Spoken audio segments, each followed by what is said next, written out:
Good morning and happy Friday. This is Len Nevin with Loyalty Home Group at eXp Realty. Let's talk some real estate. There's been a lot going on in the real estate world since we last talked, which was right before Thanksgiving. And really the news is kind of more of just, I hate to say more of the same, but we're still continuing to see this upward trend of pricing and a downward trend of availability. And so what it's turning into basically is this concept where, you know, the, the demand for properties just continues to escalate, right? And so no matter what's going on, you see the higher demand, higher demand, higher demand, and there's multiple offers. There's prices are going up, and we're not really seeing any relief as far as availability of properties coming anytime soon. So let's talk a little bit about that. So I'm going to jump over here and kind of share my screen. As always, remember that for the most part we're talking generalities here. So we're talking about the Phoenix market. We're talking about the Chicago land market. Your little bitty part of town, your neighborhood, even your town could be one thing, your zip code inside your town could be one thing if your town has multiple zip codes, and your neighborhood inside your town could be different than what's going on in the overall market. And we see little pockets where things are going really well, and we see little pockets where things are not going as well as we'd like them to. So, talking generalities, if you have specific questions about your property, please reach out. Be happy to run statistics and specifics for just your home, or if you're looking to buy, we can run those numbers for the part of town that you're looking to be in. So without further ado, let's jump into the Phoenix market. That was pretty fast.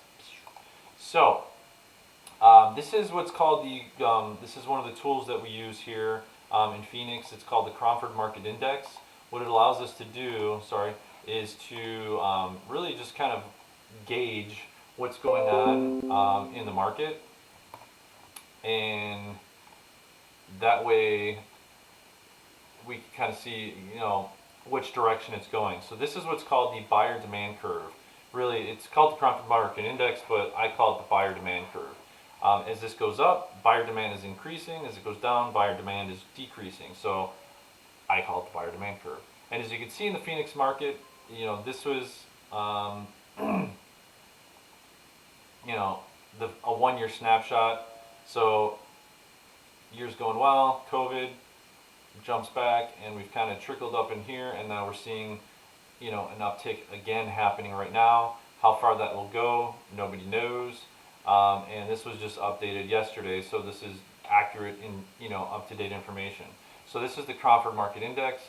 Like we've talked about, we can go through here and we can look at individual cities if you'd like. So if you're in Gilbert, like I am, you can see the Gilbert market has been crazy, and it continues to go. And we saw week over week it's been increasing at the same percentage. This week we saw it increase, but not at the same percentage. So we'll keep an eye on that and see where that goes. But it's still going up in what most would call a vertical motion. So that's what's going on in the Gilbert market. I want to talk a little bit about the active listing count, because people say, well, how come this buyer demand is going so crazy? Well, let's look at what's going on with availability of properties. And so if I go over here to active listings, and so this is daily short term, and this gives you an idea. This is the amount of homes available for sale. We started the year off, basically, if we go back almost a year, so November 1st of last year, there was 13,202 homes available for sale. And it was trickling down, and then COVID hit, and we saw that increase, and it went up to 100 higher than what we had before, and then it's just continued to drop. We had a little bit of an uptick, and then it drops back down. And what you'll notice is there's this like up and down, up and down, up and down, and that's basically, it's gotten tighter and tighter, and you'll see it's just 12.3, and it kind of goes up because most people list on the weekend.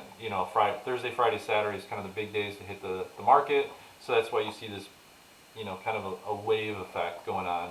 And you just see right now there's only 6,705 total homes available for sale in the entire MLS system here that covers the greater Phoenix area. And then, if you wanted, we could look and say, okay, well, tell me about my town. And so I could go, once again, we'll just use Gilbert as an example, because we just used that as an example a minute ago. And you'll see in Gilbert, it's the same type of story. And there's only 139 homes available in Gilbert for sale right now. And what's the population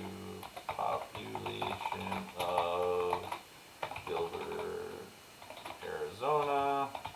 Is 248,000 people. So as of the 2018 numbers, there was 248,000 people who lived here. I don't know how that breaks into how many families, blah, blah, blah, but you can see this is the increase in people living here, and you can see Mesa's at 508,000, Chandler's 257, Gilbert's 245, and so we have a growing population in a shrinking inventory. So people wonder, why is our market the way it is? It's the purest form of supply and demand that we've seen, because there's been no manipulation of the mortgage markets or anything like that. In fact, we've seen plenty of people get denied for mortgages where, 10 years ago they would have been approved in a New York minute. So these are all equity purchases when we're looking at this. And when you look at the number of sales, under the same type of microscope, this is the number of sales. You can see it just goes, so this is 2016, and it goes up and it slips down typically just because of seasonality, but you can see it kind of goes up, but it's like slowly moves in an upward direction. And quarter three, so this is month by month. July of this year was our highest month with 9,867 closings, but in 2019, May was higher. So, we had more sales in one month last year than we did this year, but that's just that shows you what's going on from that perspective. The other thing to look at is what we call days of inventory. So this is a term that we like to look at. It's kind of like what we call an absorption rate. The idea is, if there was no more homes that hit the market, if no homes hit the market today, how long would it take for an entire inventory to be deleted? And right now it's at 26.7 days, so less than in a month. This running average shows, so this is 2011. This was the bottom of our real estate market after the market crashed. And so it's averaging out that it should be, basically, if you take the overall average, we should be at about 74.1 days, but right now we're at 29.9. Now let's look at, once again, let's look at Gilbert, because we've been looking at Gilbert. Gilbert has a 12.3 day supply of inventory. So if you're shopping for a home in Gilbert and you're wondering why it's so hard to get one, it's 12.3 days of inventory, which means they're just gone. Back in the day when I first got my real estate license, if I would have told the seller, say, look, I'll have your home sold in 13 days, they would have been like, oh, you're awesome, like that's the way to go. Now you've got an entire city that sells that quickly. So, sidebar, when you see, if you're on social media and you see real estate agents bragging about, multiple offers selling the house, for over asking price and blah, blah, blah, that's not their skill, that's the market. The skill of the real estate agent, the skill of the listing agent is positioning. It's knowing how to read the offers. It's working to get the best offer. It's making sure that the best offer is the best offer, and what are the terms inside of the contract that are going to push it all the way through to the closing table without issue. That's where the skill of the real estate agent comes in, that you hire to list the property, not to get multiple offers. Getting multiple offers is kind of the expectation when you only have 12.3 days worth of inventory. It's everything that happens to get the right offer. That's where the money's made right there. That's where people show their worth inside of that conversation. So overall, that's kind of in a nutshell what we're experiencing here in the Phoenix market. And we ask the question, well, why do you think that is? Well, once again, you saw this population growth here, if I go Phoenix Metro, population of Phoenix Metro is 4.8 million. I wish I had a growth curve for this one, but once again, you're seeing the growth, it just continues to grow, and I don't know if that has a scale or not. Whatever, we'll find that another time. But you're having a growing population that needs somewhere to live. I mean, people need a place to live, and you have not enough homes for them to buy. This inventory, look, just 6 years ago up here, and then, it's just been dropping. And so we've seen massive appreciation over this time because of that. Luckily for me, I bought right around here. Actually, yeah, in October of 2014 is when I bought. Had no crystal ball at that time, just got lucky, I guess, when looking at things. Even though I did have access to this tool, I bought right around here. So I've done well as far as appreciation of our home, but that's a different conversation. So this is Arizona. Let's jump over to Illinois. So this week I have this chart because we are at the beginning of a month, and I'm able to get the previous month's numbers. This one only updates once a month, so in our other ones we'll use that other chart that I like to use, but this kind of gives you the same conversation. So you can see average sales prices continue to go up in the entire Chicagoland area. Let's look at some other things that are, the exact same conversation. So homes for sale, this is since 2017, so this is a 3-year curve, and you can see the amount of homes for sale has gone from 48,000, almost 48,000 available in January 2017. We're down to 34,000. So, a big drop in the availability of homes. You look at closed sales. Closed sales was kind of trickling down. COVID actually has done a favor for the Chicagoland area for sellers because it dropped down to basically nothing because of COVID. But look, it's shot back up. In fact, if I go to a 5-year curve, it's shot back up to a 5-year high as far as closed sales. So we've actually seen an uptick of people, because of this interest rate. This is a big driver, is the fact that interest rates are so low. People are like, look, let's get in while the getting is good. The money is basically free. So you've seen a massive increase in people looking to buy homes because the money is free, basically. Month supply of inventory, looking at a 5-year curve, 5 years ago it was 5.5 months supply of inventory. Now we're at 3.2. Now that's not 14 days or 12 days like what we've seen, which really was a 1-month supply of inventory for the entire Phoenix metro area. So once again, I could go in here and I could look at different cities, and I could pick a town and say, well, what is it in whatever different town, and there's a million of them to choose from. So if you were interested in what does it look like in your part of town, I could run these numbers specific to your city and go from there. Like Arlington Heights is a highly sought after part of town, and they're at 3.2, so they're right on track. But look, they've gone up and then shot back down this year, and that's been good for them. This is the thing I like too, showings per listing. Sometimes this, we're seeing that it was dropped down before, but we're seeing that number kind of go back up to normal. Amount of showings per contract, which is right about 7. And this is what we've told people forever. Anywhere between 7 and 10 showings, you should have an offer. So if you have your home listed in Illinois and you've had more than 7 showings, your property is overpriced. Your goal is, it's 7.1 right now on average showings to get your property sold. And what you're seeing is it is increasing as the years gone on, which basically means don't expect in Illinois what you're getting in Arizona, which is list it and it's gone. It's price it right, list it, get at least 7 showings, and then it's gone. So that's kind of the story there.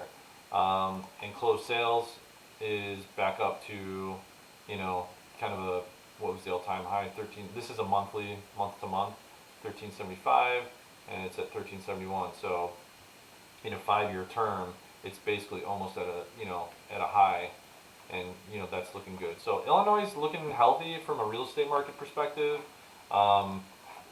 You are seeing, like I said, the showings per listing. You are seeing it take a little bit more showings than we did earlier in the year. So back in May it was 5.8. Now it's 7.1. So it's not a big thing, but you still got to price it right in that sweet spot. if you're a seller, don't get cocky thinking you can put it wherever you want. And on the flip side, if you're a buyer, don't think that you may be able to beat some of these people up because you don't know how many showings they've had. And if they priced it right, if you're early in the market time, you may have to jump on it quick in order to kind of get, the house the way you want it. It's been on the market a while, or they just, and they haven't done a price reduction in a while. You may have some leverage there, but that's kind of what we're looking at here. So overall, the big news, like I said, is, this is what's going on with the interest rates. It's at another all-time low. And you can see this this blue line just kind of represents where we've gone, and it's just kind of in this free fall. And it hit 2.84, then dropped to 2.72, then 2.7. You kind of sat flat for a week, and then we're just dropped another 0.01%. Once again, full disclosure, just because this is what we're advertising or is being put in on the Freddie Mac website. So I'm not advertising. This is Freddie Mac. This is their survey looking at where the interest rates are at. This does not necessarily mean this is the interest rate that you will get. This is you have to qualify for, depending on where you're at, will allow you to decide whether or not you can qualify for this. Other loan products, you could probably get a lower rate. Depending on where your credit is, you may be higher. So have a conversation with your lender. Just know that this is kind of where they're trending at, and this A paper, as they say, the best, the highest credit scores, best income, debt to income ratios, those are the ones that are getting these interest rates. If your debt to income ratio is a little high, if your credit's not, 680 or higher or 720 or higher, you may not be able to get that rate. So just ask some questions, and if you've got a few months out before you need to do anything, ask some questions and say, well, how do I get the best rate? And make some adjustments to, pay some stuff down or whatever you got to do. But anyways, in a nutshell, that's kind of what's going on. It's still a great time to buy it because of this.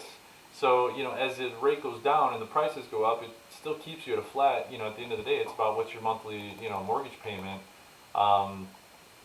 People keep asking me, especially here in Phoenix, they think there's going to be this big market crash. And, when this was the market right here at this inventory, we were selling houses like crazy. We were doing really well.